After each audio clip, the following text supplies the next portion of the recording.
ሃይ እንዴት ናችሁ? ዛሬ ደግሞ ትንሽ ማውራት የፈለግኩት ወይም መጠየቅ የፈለግኩት ነገር ስንቶቻችንን አሁን ላይ ከረንትሊ በምንኖረው ኑሮ ኮንተንት ሆነን ወይም በጣም ደስተኛ ሆነን የምንኖረው ወይስ ወደፊት ለሚኖሩን ነገሮች አስፓየር እያደረግን ወይም የዛኔ እነዛን ነገሮች ስናገኛቸው ነው ሃፒ የምንሆነው ብለን ነው የምናስበው? ወይም ደግሞ some of us might be stuck in the past like የዛኔ እንደዛ ባረግ ኖሮ የዛኔ እንዲህ ቢሆን ኖሮ ያኔ ይሄን ባስተካከል ኖሮ ወይም ሃፒ የነበርኩት የዛኔ ነበር እንጂ ላይክ አሁን ላይ ብዙም ብለን እያሰብን ወይ either in the past ወይም in the future ሆነን በቃ currently ሳንኖር ያለን ሰዎች ምን ያህል ነን እና ራሳችንን ብናይ ብዬ አስቤ ነው። ምክንያቱም በጣም current ካለው ህይወታችን ጋር ዲስከኔክት ያደረግን ብዙ ሰዎች አለን። አሁን for example me I'm not the type of person like that's stuck in the past ወይም ይሄ regret ምናምን ያለው አይነት ሰው አይደለሁም to be honest, but more any excitement about the future እና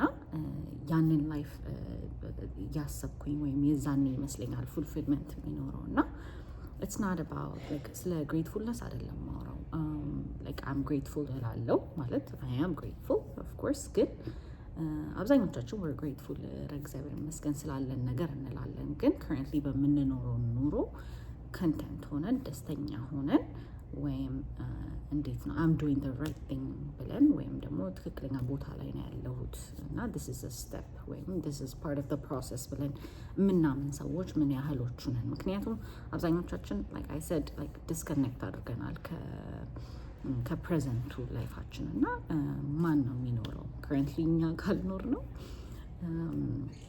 በኋላስ ላይ ደረስንባቸው የምንላቸው ቦታዎች ላይ ስንደርስ የእውነት የደረስን ይመስለናል ወይ like realize እናደርጋለን ወይ እንደደረስንስ ብዬ ነው የማስበው። ምክንያቱም የሰው ዊሽ እና እንትን አያልቅም አይቆምም። በቃ የሆነ እንትን ልጅ ከነበረ የምንፈልገው ልጅ ስናገኝ፣ ትዳር ከነበረ ትዳር ስናገኝ እያለ ትዳር ደግሞ ስናገኝ የሆነ ሌላ ነገር እያለ የሚቀጥል አይነት ነገር እንዳይሆን like ገንዘብ ቢሆን ቤት ቢሆን whatever ሀብት whatever like የምንፈልጋቸው ነገሮች አሉ አይደለ እና እሱ ጋር ሲደረስ በቃኝ እንላለን ወይ የሚለው ነገር ያሳስባል። ምክንያቱም ይሄ part of the process እንደሆነ አምነን currently የምንኖረው ኑሮ መውደድ የለብንም ወይ መውደድ የለብንም ብቻ ሳይሆን ኮንፊደንስ ሊኖረን አይገባም ወይ this is where I should be like acceptance አይደለም like በቃ of course acceptance ግድ ነው accept ላናደርገው አንችልም ግን አለ አይደለ actually accept አድርገነው ወደነው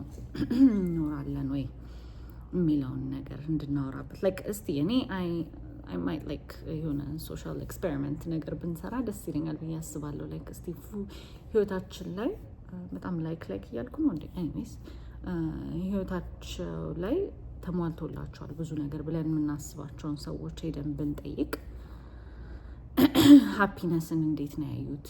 እዛ ቦታ ላይ ሲደርሱ ነው ወይ ያገኙት? ፉልፊልመንት እና ሃፒነስን አንድ ላይ አድርጋችሁ እስቲ እዩት። ምክንያቱም ፉልፊልድ ስንሆን ነው አይደል ሃፒ የምንሆነው። I feel like እንደዛ ነው ብዬ አስባለሁ። እና እስቲ let's ask people around or at least ራሳችንን እንጠይቅ። currently በምንኖረው ኑሮ ምን ያህሎቻችንን በጣም ደስተኛ የሆን ነው ወይስ ስቲል የምንጠይቅ በጣም ያሉን ጥያቄዎች አሉ ወይ? ሁሉም ሰው ጥያቄ አለው ብዬ አስባለሁ። obviously ሁሉም ሰው ግን ሞልቶልኛል የሚል ሰው አለ ወይ የሚለውን እንድናየው ፈልጋለሁ። ይህንን ከእምነት ጋር እንድታገናኙት አልፈልግም ቢካዝ ሁሉም በእግዚአብሔር የሚያምን ሰው ደስተኛ መሆን እና ግሬትፉል መሆን አለበት ተብሎ ነው አይደል የምንኖረው። ግን ከሱ ጋር ሳይሆን ማገናኘት ከትክክለኛ ከጭንቅላታችን ጋር የምንኖረው ኑሮ እና ከዊሾቻችን ከድሪሞቻችን ጋር እና ከአኮምፕሊሽመንቶቻችን ጋር ህይወትን የምናይበት መንገድ how is it እና does it really ማለት affect the current life that we live እና disconnect ያደርገናል ወይ የሚለውን እንድታዩት እና እንድታስቡበት ነው። thank you